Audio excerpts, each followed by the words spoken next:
And guys, magandang hapon. Ang ibabahagi natin ngayon is 5 barriers. Human barriers, animal barriers, natural barriers, energy barriers, structural barriers. So, ang human barriers, tayo mga security guard. Animal barriers, example nito is aso.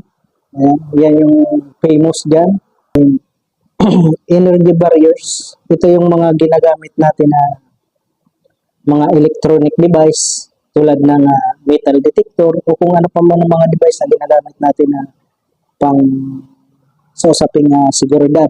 And natural barriers, ito yung example nito is river, uh, dagat, at bangin, yung terrain ng area natin na mahirap siya pasukin. Number